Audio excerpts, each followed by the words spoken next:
வர செப்டம்பர் 5ஆம் தேதி த கோட் படம் வேர்ல்டு வைடாகவே எல்லா இடத்துலையுமே, அதாவது வேர்ல்டு ஃபுல்லாமே ஒரே நேரத்தில் தான் ரிலீஸ் ஆக போகுது. அப்படி இருக்கும்போது நம்ம இதுக்கு முன்னாடி விஜய் படத்துக்கு எந்த அளவுக்கு ஹைப் ஆயிருப்போம்னு பார்த்தீங்கன்னா, லியோ படத்துக்குலாம் என்னென்னமோ பேசியிருந்தாங்க, ஓவர் ஹைப். ஆனால் இப்போ இந்த கோட் படத்துக்கு அந்த அளவுக்கு ஒரு மெஜாரிட்டியாக ஒரு ஹைப் இல்லாத மாதிரி இருக்குது. அது எதனால் அந்த ஹைப் இல்லை அதுக்கு ஏதாச்சும் பேக் ரீசன் இருக்கா? இல்லை வெங்கட் பிரபு தான் அதிக ஹைப் கொடுக்க வேணாம், ஏன்னா லியோ படம் பார்த்துட்டோம், ஓவர் ஹைப்பில் தான் அந்த படமே கொஞ்சம் ஓரளவு எல்லாருக்குமே கொஞ்சம் சாட்டிஸ்ஃபை ஆகலை அப்படிங்கிற மாதிரி தான் போயிட்டு இருந்துச்சு டாக் எல்லாமே. இப்போ அதை தான் வெங்கட் பிரபு மனசில் வச்சுக்கிட்டு ஓவர் ஹைப்பும் பண்ணாமல் படம் ரிலீஸ் ஆகிறதுக்கு 2 நாள் 3 நாளுக்கு முன்னாடியே நம்ம கொஞ்சம் ஓவர் ஹைப் பண்ணிக்கலாம் அப்படின்ட்டு இருக்காரா, இல்லை நார்மலாகவே அந்த படத்துக்கு அந்த மாதிரி ஹைப் ஏறலையா அப்படின்ட்டு கொஞ்சம் தெளிவாக பார்த்துடலாம். இப்போ நம்ம படத்தோட டேரக்டரை பற்றி பார்த்துட்டோம்னா வெங்கட் பிரபுங்கிறவர் வந்து ஆரம்பத்தில் வந்து சென்னை 28 பண்ணும் போதெல்லாம் அந்த படம் கொஞ்சம் ஓரளவு நல்லா பெருசாகவே பேசப்பட்டுச்சு. பட் இருந்தாலும் அவர் அப்போலேருந்து சொல்லிட்டாரு அவர் மிகப்பெரிய ஒரு தல ரசிகர் அப்படின்ட்டு. இந்த கோட் திரைப்படம் அனௌன்ஸ் பண்ணும்போது எல்லாருக்கிட்டையும் ஒரு பயம் இருந்துச்சுங்க. ஏன் அந்த பயம் இருந்துச்சுன்னா, ஏன்னா விஜய் அவர் வந்து அரசியலுக்கு வந்துட்டாரு, அவர் வந்து இன்னும் 2-3 படம் தான் எடுக்க போறாரு அப்படிங்கிறது அப்போ உள்ள டாக்காக இருந்துச்சு. அப்போ எப்படி வெங்கட் பிரபுக்கு இந்த சான்ஸ் கொடுத்தாரு, எதனால இவர் இப்படி ஒரு டெசிஷன் எடுத்தாரு, இந்த மாதிரி விஷயம்லாம் அப்போ ரொம்ப நிறைய பேசப்பட்டுச்சு. இப்போ தளபதி எதுக்கு ஓகே சொன்னார்னா, அவர் சொன்ன அந்த கதை, அந்த அப்ரோச்சுங்கிறது இவருக்கு ரொம்பவே பிடிச்சிருந்தது. அது மட்டும் இல்லாமல் இது ஒரு சயின்ஸ் ஃபிக்ஷன் கதை தான், இது அது அப்பயே சொல்லியிருந்தாங்க இன்டர்வியூஸில். இப்போ அந்த ட்ரைலரில் அந்த மாதிரி எதுவும் காமிக்கல அப்படிங்கிற மாதிரி சொல்லியிருந்தாங்க. இதை பற்றி நம்ம பின்னாடி பேசலாம். இப்போ நம்ம வெங்கட் பிரபு பற்றி கொஞ்சம் பார்த்துட்டு வந்தோம். இப்போ அவருக்கு வந்து முதல் படமான சென்னையாக இருக்கட்டும், அடுத்தது சரோஜா, கோவா, மங்காத்தா, இந்த மாதிரி மங்காத்தா படம்லாம் அவர் பண்ணும்போது வந்து மிகப்பெரிய டேரக்டர்லாம் கிடையாது. 3 படம் எடுத்திருந்தாரு. 3 படமும் ஒரு ஓரளவுக்கு ஆவரேஜாக இல்லாமல் ஒரு அதுக்கு மேலே டீசெண்டான ஒரு படமாக தான் இருந்துச்சு. அந்தளவுக்கு கொஞ்சம் நீட்டாகவும் போயிருந்துச்சு. மங்காத்தா பண்ணும்போதெல்லாம் அவர் வந்து நல்ல ஹை பேத்தி தான் பண்ணியிருந்தாங்க. ஏன்னா அந்த ட்ரைலரில் இருக்கட்டும், அவர் அஜித் சாரோட டைலாக்ஸாக இருக்கட்டும், அதெல்லாம் அந்த ஈவெண்ட்டில் போட்டு காமிக்கும் போதெல்லாம் சூப்பராகவே இருந்துச்சு. அது மட்டும் இல்லாமல் அந்த படத்துக்கும் அதிக ஹைப் இருந்ததுக்கு காரணம் என்னன்னா, அது தல அஜித்தோட 50வது படங்கிறது தான். வெங்கட் பிரபுக்கு 3 டீசெண்டான படத்துக்கு அப்புறம் பெரிய பிளாக் பஸ்டர் கொடுத்த படம் தான் மங்காத்தா. அதுக்கப்புறம் அவர் எடுத்த படம் தான் பிரியாணி. அந்த அளவுக்கு சொல்லிக்கிற அளவுக்கு போகலாம், அதுக்குன்னு தனி பேன் பேஸ் இருக்காங்க. ஏன்னா படம் அந்த அளவுக்கு அருமையாகவே வந்துருந்துச்சு. அதுக்கப்புறம் எடுத்தது தான் சூர்யா வச்சு மாஸ் அப்படின்ட்டு எடுத்திருந்தாரு. அந்த படம் சுத்தமாக ஓடலை.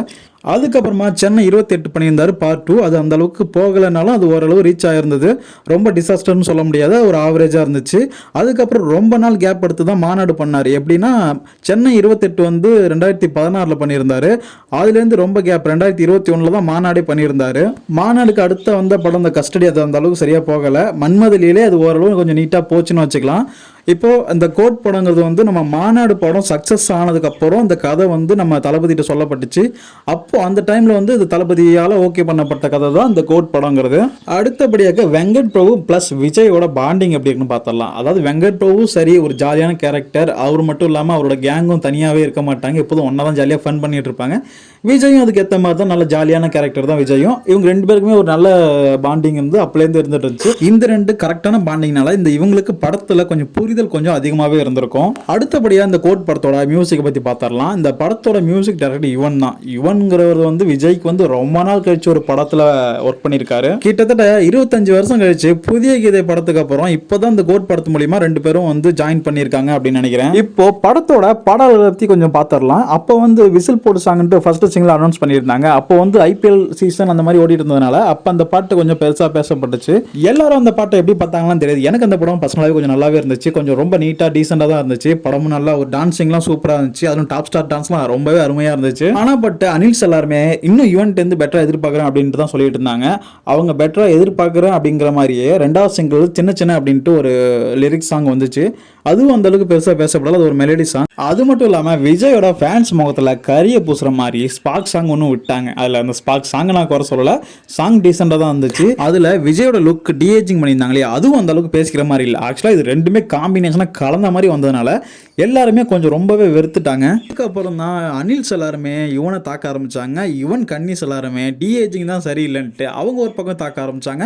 இதில் 2த்துக்கும் இடையில மாட்டிக்கிட்டு நம்ம வெங்கட் போவ இன்னும் வச்சு செய்ய ஆரம்பிச்சிட்டாங்க. அதுக்கப்புறம் தான் அவர் இந்த டிஏஜிங் இன்னும் கொஞ்சம் கரெக்ட் பண்ணுறேன் அப்படின்ட்டு ஓவர் எக்ஸ்பெரிமெண்டலாக போகலை, நான் கொஞ்சம் நார்மலாகவே கொண்டு வந்துடுறேன் அப்படின்ட்டு அந்த ரொம்ப சின்னதாக ரொம்ப சுருங்கி இருந்த சின்ன கொஞ்சமாக உப்புன மாதிரி நம்ம தளபதி ஃபேஸ் தான் அப்படின்னு தெரிகிற மாதிரியே கொண்டு வந்து வச்சது அவருக்கு பெரிய அட்வான்டேஜாக போயிடுச்சு. இவ்வளோ பிரச்சனைக்கு நடுவில் தான் இந்த ட்ரைலரே விட்டாங்க. இந்த ட்ரைலர் விடுறதே வந்து ரொம்ப ரிஸ்க் எடுத்து தான் விட்டாங்க. ஏன்னா அந்த சின்ன இந்த இதெல்லாம் வந்து டிஏஜிங்லாம் லுக்கெலாம் சரி பண்ணணும் அப்படின்ட்டு திரும்ப ஒரு டைம் ட்ரைலருக்காகவே இது ரீஅரேஞ்ச் பண்ணியிருக்காங்க. ரீஅரேஞ்ச் பண்ணி ட்ரைலர் வரதுக்கே 2-3 நாள் டிலே பண்ணி தான் விட்டாங்க. ட்ரைலருமே நினச்ச மாதிரி சூப்பராகவே வந்துருச்சுங்க.